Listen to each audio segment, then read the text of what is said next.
Hey Gerald, thanks for that video. It was really great. It brought me back to myself a little bit.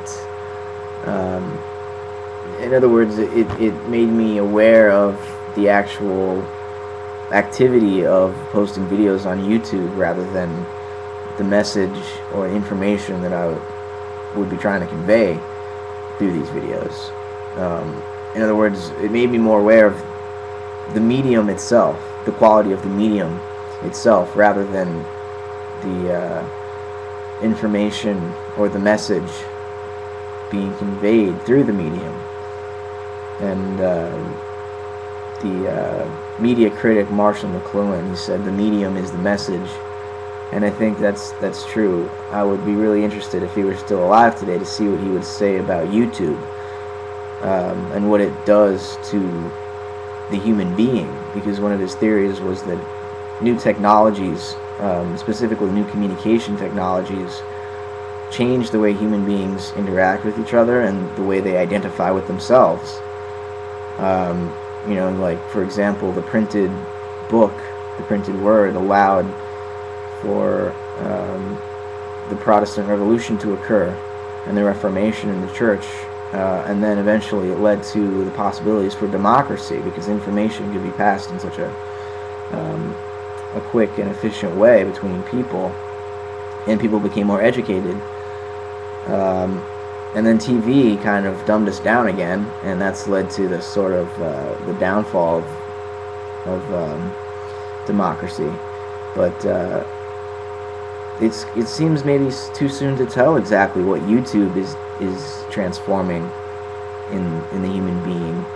But I mean, you seem to think that it's negative based on a few observations on your part on how people began in their YouTube careers, I guess, and how they've ended up down the road.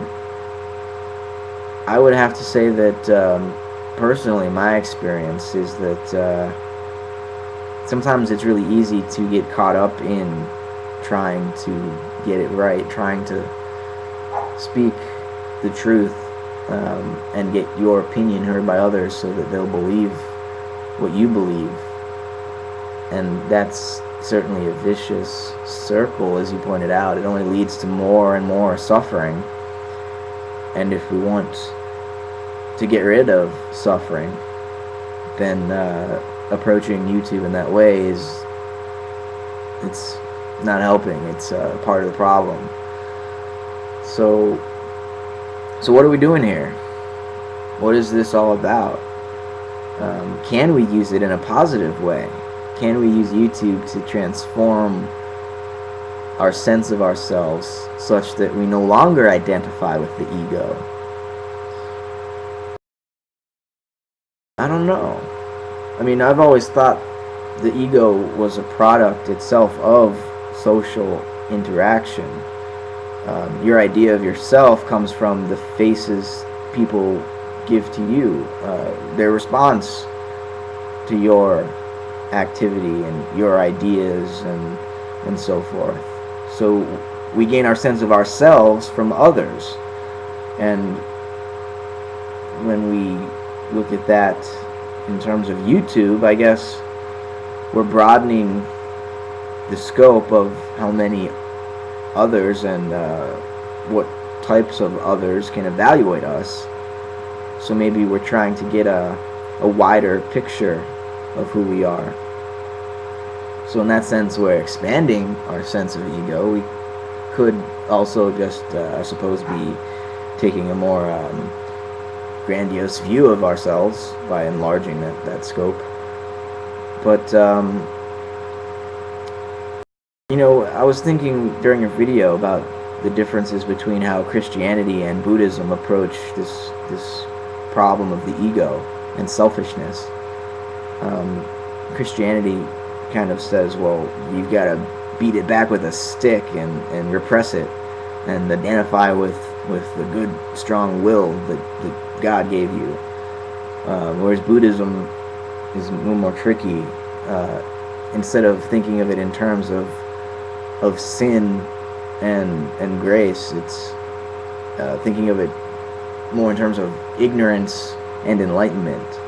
So those who are selfish aren't sinning, they're just ignorant of the truth, which is, well, that the ego is an illusion.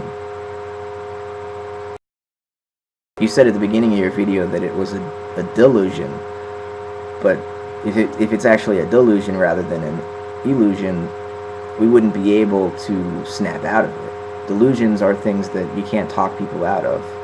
You can't get them to give up, whereas an illusion is something which at one time seems a certain way, but then can be revealed and unveiled as a false appearance.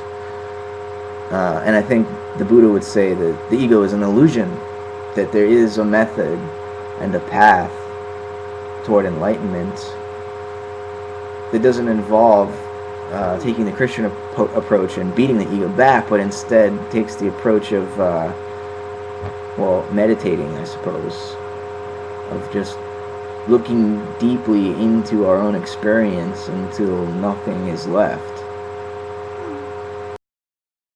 I'll leave it at that. I don't want to make this too long.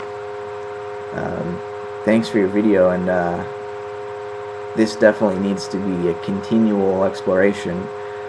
Otherwise, YouTube will just turn into exactly what you were talking about, another attachment for the ego to grow itself and identify with illusions.